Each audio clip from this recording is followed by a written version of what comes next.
Hola, ¿qué tal, amigos y amigas?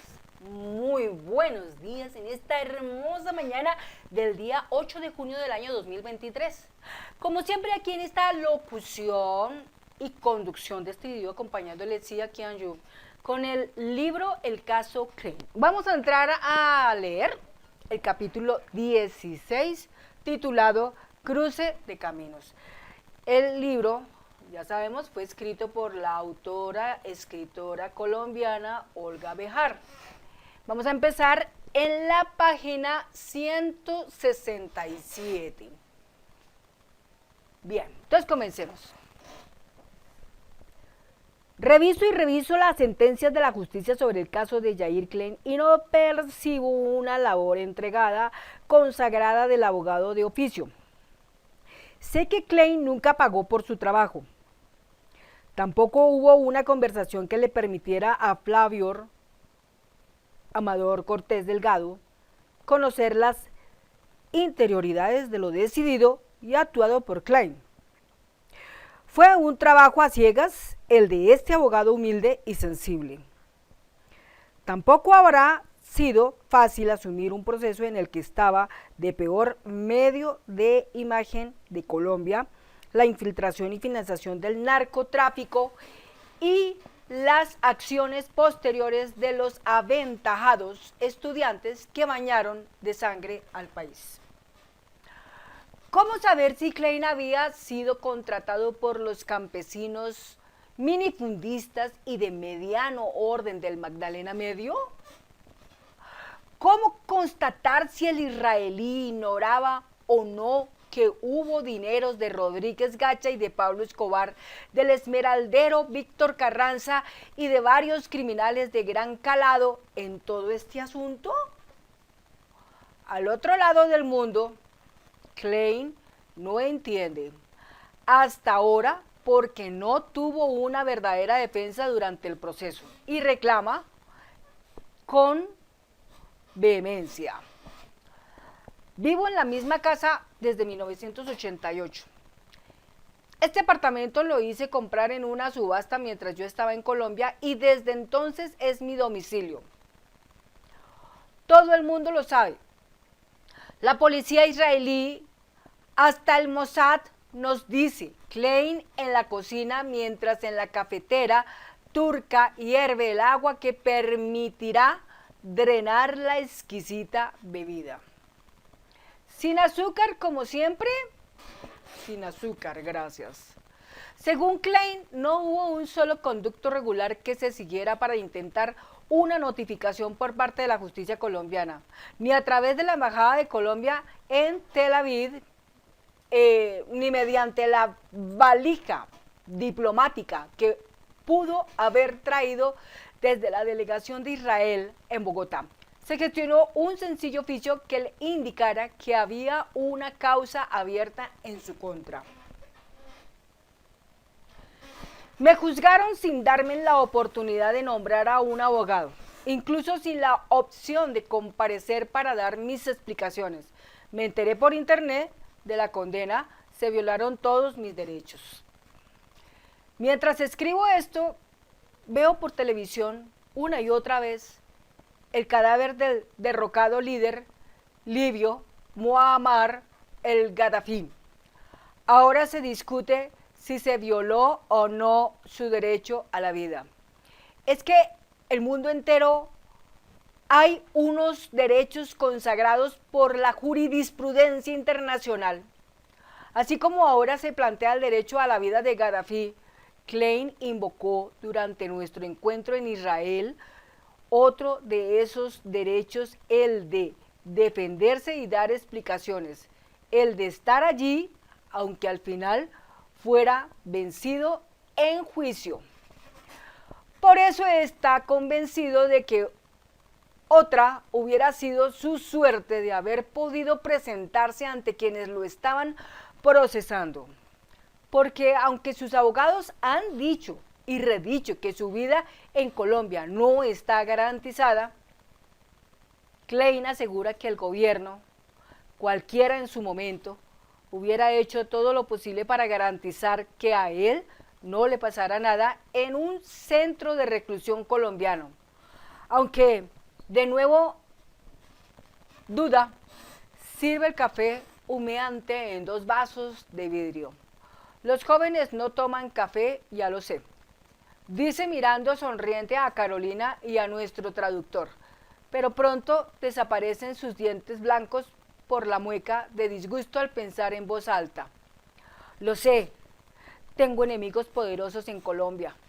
De pronto, ningún presidente hubiera podido garantizar que no me mataran en una cárcel colombiana. Luciendo sus dotes de equilibrista, sube frutas y la jarra con el café restante por las vetustas y estrechísimas gradas de cedro hasta su maravillosa terraza. Muy lejos de este lugar, Flavio Cortés, el abogado, lucha por conseguir unos pesos para poder hacerle seguimiento a su solicitud de rebaja de pena para Klein y sus compañeros de infortunio judicial. Es su última gestión y pronto tendrá que ir desde Neiva hasta Manizales. En vueltas, pasajes, un hotelito sencillo, se me pueden ir 2 millones de pesos, dice con tristeza. Plata que nadie me va a reembolsar y que, obvio, no tengo. Sentencia muestra con orgullo el oficio como para decirnos, como para convencerse a sí mismo de haber hecho todo lo que estuvo a su alcance para defender a su desconocido cliente. Es una solicitud de rebaja del 10% de la pena impuesta, acogiéndose a la Ley de Justicia y Paz. Un mes después, el juez niega la solicitud. Si viene a Colombia, Yair Klein tendrá que pagar la sentencia completa. Ahora, solo le queda relatarnos de principio a fin su lucha por defender a Yair Klein, a Yair Gal Klein. A los abogados penalistas, la justicia en esa época y todavía ahora, el Consejo Superior de la Judicatura nos exigía tener unos 10 procesos de oficio gratuitos como un servicio social. Son trabajos dispendiosos y hay ocasiones en que sancionan abogados, a pesar de que la parte instructiva está en un departamento y la etapa de la causa está en otro. Y a veces uno tiene que desplazarse con sus propios medios porque no hay presupuesto para eso.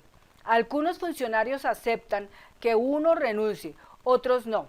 La defensa que me correspondió de los ciudadanos israelitas Yair Gal Klein, Ari Picciotto, Afek Ishak, así figura en el expediente, Shoshani Merayor, Terry Melnick y Sedaka Abraham, fue de oficio porque la unidad y en la antigua Fiscalía Regional yo era uno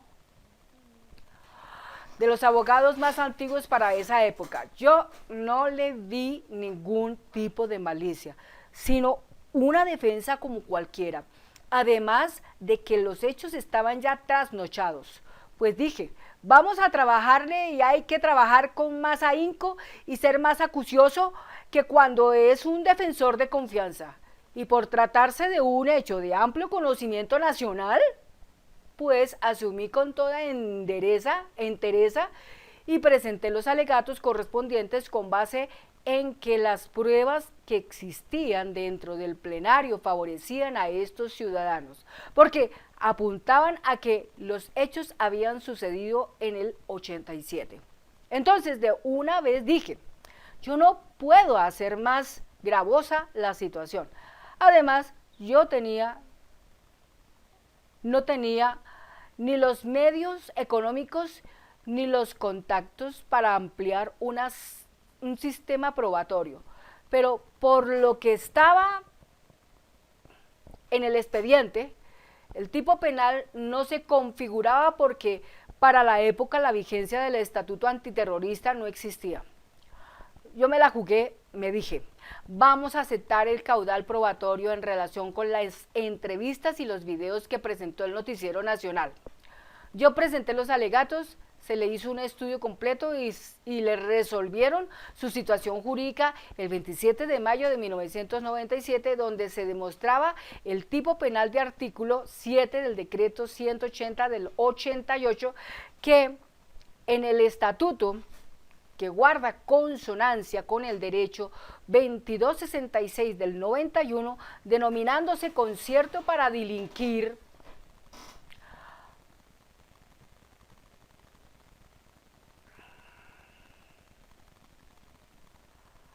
los cuentos clave que existían para prueba fueron lo declarado por el periodista Daniel Alfonso Coronel Castañeda, junto con su video, quien manifestó en Bogotá el 26 de junio de 1989 cómo consiguió el video que publicó en su noticiero. Precisamente en un oficio que le dirigí a la unidad de la Fiscalía de Derechos Humanos, solicité la preclusión de la investigación y la revocatoria de la medida de aseguramiento. Recordé que el periodista Coronel se presentó con el casete el 26 de junio de 1989 al Juzgado Tercero de Orden Público y declaró bajo la gravedad de juramento que había obtenido el video a través del buzón que tiene el noticiero, sin estampillas ni nada que identificara su procedencia, pero que ni él ni ninguno de los periodistas del Noticiero Nacional intervinieron ni directa ni indirectamente en la filmación.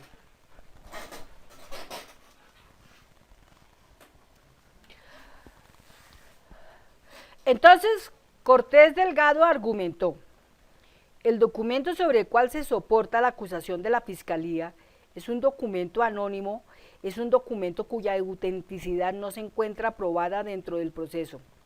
Es un documento que no se sabe de qué manipulaciones pudo ser objeto, aseveración esta que se hace porque no se conoce su autor y en consecuencia carece de la prueba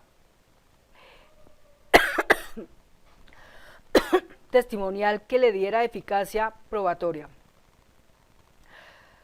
Patadas de ahogado, porque el rostro de Klein, inconfundible, plenamente identificable, aparecía en el video, y además porque el propio Klein confiesa, como ya lo dijo en páginas precedentes, que él mismo fue el autor del video con el que pretendía promocionar su empresa Hot Hanit Punta de Lanza. Hoy Flavio Cortés no puede ocultar esta realidad. Por eso admite que el video es legal y auténtico. Se puede presumir que en realidad se haya dado estos entrenamientos dentro de nuestro país, pero la legislación colombiana no regulaba este tipo de conductas hasta que con posterioridad, mediante el decreto 180 del 88, se complementaron los códigos penales. Por lo tanto, yo alegué que los cargos no eran ilícitos. Este fue el soporte, el andamiaje jurídico que se le dio en todas las instancias, y es muy claro que la prueba y el texto de la norma es posterior y el fallo violó el debido proceso aplicando normas inexistentes para la época cuando fueron los entrenamientos. Por lo tanto, fue un fallo fuera de todo contexto de derecho. ¿Por qué no se apeló? Porque en la parte de instructiva y en la etapa del juicio, en ningún momento tocaron el tema crucial que es el soporte de la defensa, que es la vigencia de la norma. Por ninguna parte lo tocaron. Entonces yo dije, esto es un fallo político, este negocio está satanizado, aquí no hay nada que hacer. Salió el fallo en primera instancia, yo estaba en Bogotá y no tenía los recursos para arrancar para Manizales a apelar. Sin embargo, la sorpresa es que a mi cliente de confianza, a quien había absuelto en la primera instancia, Luis Rubio, el exalcalde de Puerto Boyacá, ese pobre viejito que no tuvo nada que ver con todos esos hechos, en la consulta lo condenaron y a los israelíes les bajaron la sentencia a 10 años y 9 meses. De todas formas, haberle metido a eso hubiera sido como tirarle pólvora a gallinazo. Los alegatos que ya había presentado durante todo el proceso eran los mismos que hubiera podido interponer si algún día va para la Corte Suprema de Justicia, será igual. Lamentablemente el negocio fue satanizado. Yo quiero que este señor Klein se dé cuenta de que realmente sí se le hizo una defensa seria, pero no tuvo eco porque los funcionarios tenían que ganar ascensos y mostrar a la opinión pública como fuera que se castigaría al supuesto criminal. Mire que el viejito rubio, que no tuvo nada que ver y fue absuelto en primera instancia, pagó los 10 años. Él estaba huyendo de otro proceso de concierto para delinquir con Pablo Escobar, Rodríguez Gacha y Henry Pérez. Y lo enredaron al viejito. Llevaba 7 años huyendo, estaba por ahí en Boyacá trabajando en fincas, cayó preso y luego le clavaron este otro proceso. Se logró acumular penas. Recuerdo que estuvo con Ramiro Lucio preso en La Picota en el pabellón A. En esta valoración probatoria existen testigos como poco creíbles que buscaban protagonismo. Aquí hay unos alegatos del Ministerio Público donde tocan a militares y todo eso. Está muy clarito.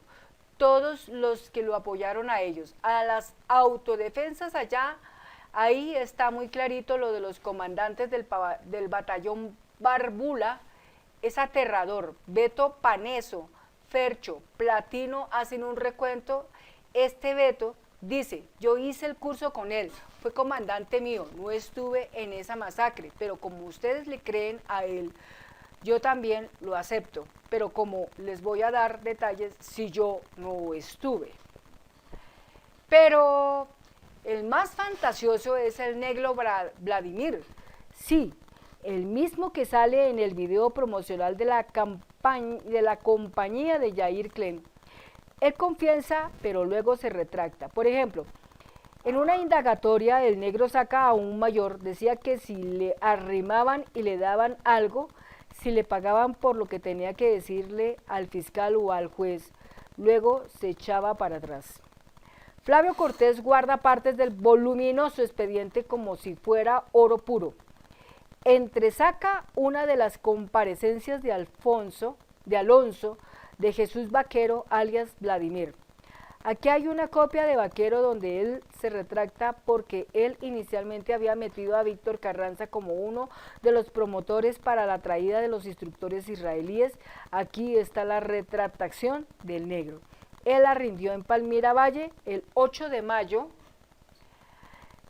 de 2001. Fue larguita, allí estuvo el abogado de Víctor Carranza, se retractó y ubicó los cursos. Dice que a los llanos orientales también se los llevaron, habla clarito. Según Vladimir, Henry Pérez no participó en el segundo curso y él tampoco porque en esos días se había metido a la zona Braulio Herrera, que fue un congresista de la UP, que se metió a la guerrilla. Braulio entró con una coordinadora al Magdalena Medio, que era la zona que estaba bajo el control del negro.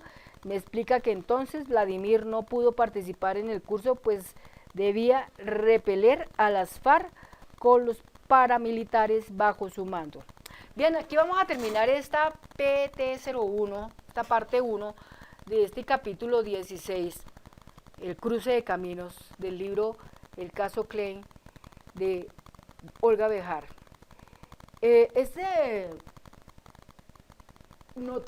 Vamos a comentar un poquito sobre esto, es de notar que había pleno conocimiento de eso dentro del mismo ejército colombiano,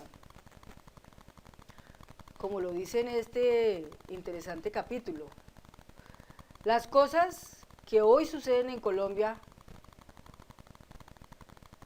no obedecen a momentos pocos, sino a décadas, donde hemos podido apreciar a través de este libro cómo nuestro país, por mucho tiempo, prácticamente desde por allá de la época de Laureano Gómez, de Guillermo León Valencia, abuelo de Paloma Valencia, y el abuelo del señor Enrique, bueno, ahorita se me escapa el apellido, nos damos cuenta que realmente hemos sido gobernados por criminales. Ellos, con sus actuaciones, han quemado el país en todas las formas, internacionalmente, llevando a este país a que su nombre fuera casi que basura. Y eso también instiga a que a los colombianos que viajan a otras naciones, a otros países, sean también maltratados, solo por el hecho de ser colombiano. Nos han enredado en el cuento de que los colombianos somos malos, que somos terroristas, que somos guerrilleros, en fin.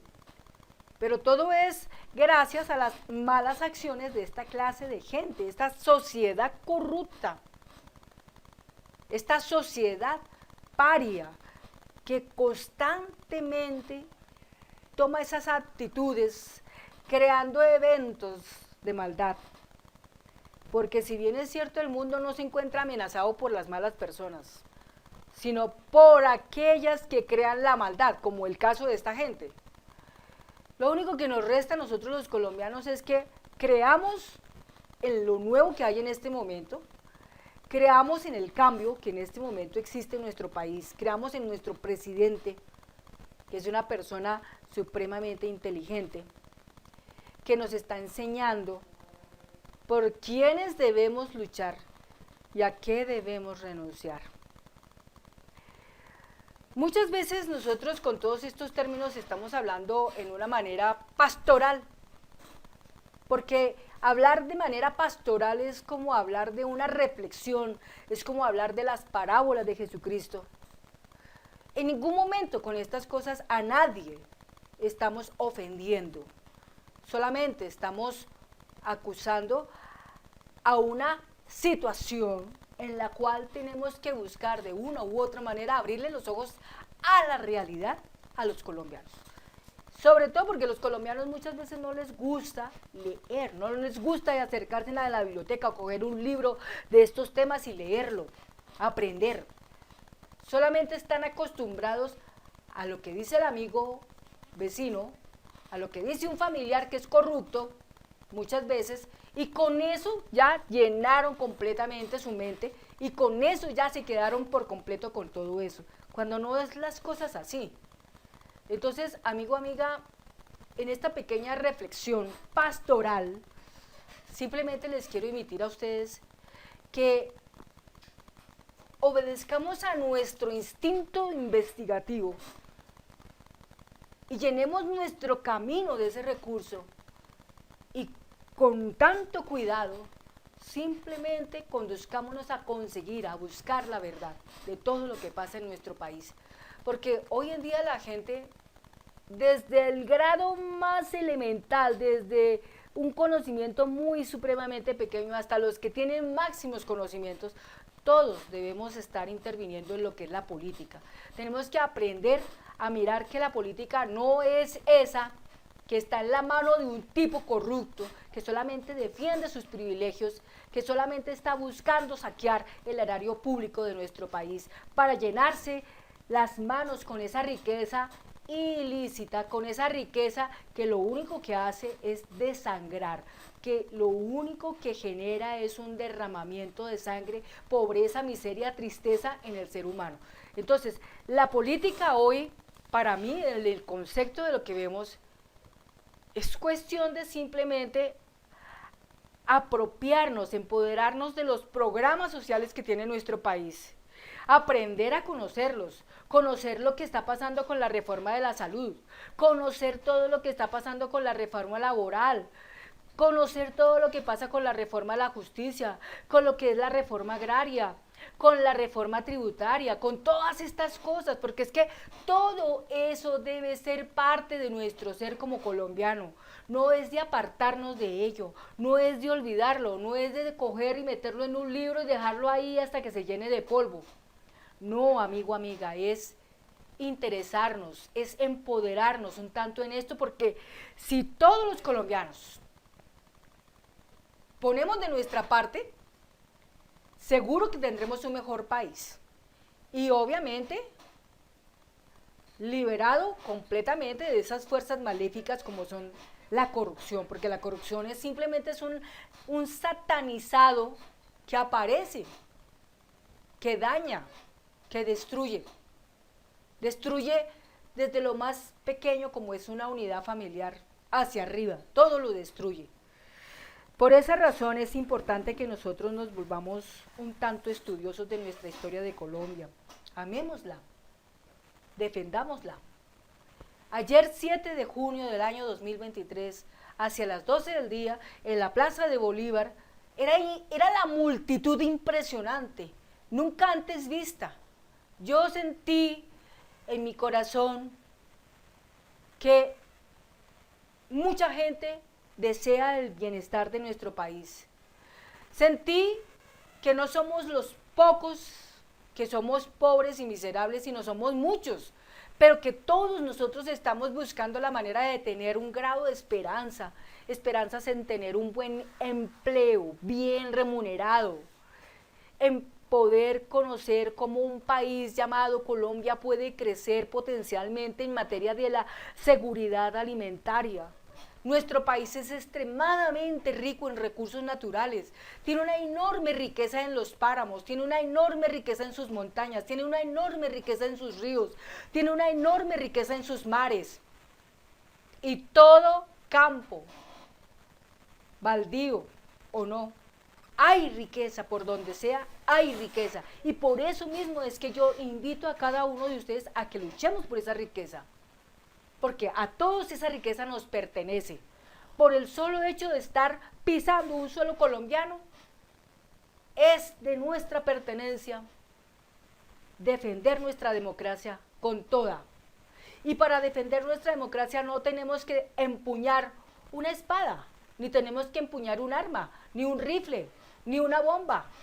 Todo lo que tenemos que empuñar en nuestra mano es un libro de historia de Colombia, y poder acercarnos a nuestro vecino, a nuestro conciudadano, al compatriota, y leerle o invitarlo a un escenario donde se promulgue las verdades. Lo mejor de todo es esto, la literatura de la realidad, porque a través de ella nos acercamos enormemente a esa realidad que muchas veces muchas personas están metidas en una burbuja y no quieren que nadie les estalle la burbuja. No quieren que nadie les diga, ¡pic! Se estalló la burbuja y cayó, y ahí sí se dio cuenta cómo están las cosas en este país. Es muchas las cosas que nosotros tenemos que defender. Por esa misma razón, hagámoslo, amigo, hagámoslo, amiga. Volvámonos duros y empoderados en esos temas para que no nos derriben esos pequeños pozos de maldad que existen a nuestro alrededor y nos intentan amarrar. Los medios de comunicación tradicionales como RCN, Caracol, Semana, W Radio y otros tantos más, El Tiempo, en fin, El Espectador, muchos de ellos solamente tienen el afán de meternos en el cuento, de que nuestro país está mal, de que tenemos un mal presidente. Pero mire que es curioso, la inflación bajó, el dólar está bajando. El dólar baja, muchas cosas bajan de precio automáticamente.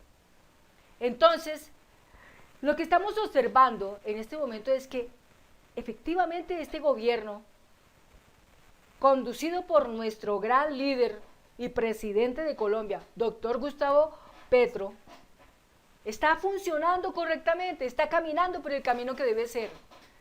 Y una de las razones es el ver que las Fuerzas Armadas de Colombia, en especial la Armada, han incautado submarinos, no 2 ni 3, sino más de 13 o mucho más. Y no por ahí 5 toneladas de polvo blanco, sino mucho más de eso. Y no solo por ahí 3.000 millones de pesos, sino mucho más de eso. Tal vez de pronto hasta se ha recaudado lo de una reforma tributaria que pueden ser aproximadamente unos 24, 25 billones de pesos. Pero todo se está conduciendo hacia programas sociales, y por esa razón es importante que todos nos inundemos de ese conocimiento, nos inmersemos en ese conocimiento y hagamos algo bueno por nuestro país. Hagamos algo bueno por entregarle a nuestras próximas generaciones, a nuestros hijos, a nuestros nietos, a nuestros bisnietos, tataranietos, en fin. pero lo importante es que lo hagamos. Ayer el pueblo se pronunció, ayer el pueblo se levantó, ayer el pueblo avaló, dio su espalderazo, aprobó y respaldó por completo las reformas que nuestro gobernante en cabeza de Gustavo Petro tiene hoy para ofrecer a un pueblo colombiano que está sencillamente llenándose de esperanza. Por esa razón no podemos dejarlo solo. Tenemos que hacer todo lo máximo, lo posible, por ayudar. Y la mejor manera de ayudar, ¿cómo es? Usted en su red social, simplemente virilice, reproduzca, duplique todo cuanto pueda. Este mismo video, duplíquelo todas las veces que pueda. Toda la lista de reproducción, reproduzcala para que mucha gente se entere. Porque necesitamos que mucha gente se entere. No es el único libro que tiene esta señora. Hay más libros. Está Noches de Humo. Otros libros interesantes que hablan de la vida de Pizarro es Noches de Lobo.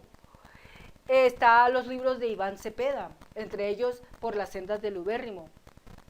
Son miles y miles de libros que hablan de la literatura de la realidad y que estamos nosotros acá listos para poder entrar y mirar la manera de conocerlos, de leerlos, de analizarlos y de compartirlos en los debates, en mesas redondas, donde se pueda, en los cabildos, ir a cabildear. Es la mejor manera de poder buscar que nuestro país pueda crecer. Muchas gracias, amigos, y no les quito más tiempo. Espero verlos en el próximo video contándoles lo que sigue en la página 173 de este capítulo que tiene como nombre el cruce de caminos. Muchas gracias y que tengan un hermoso día. Hasta pronto.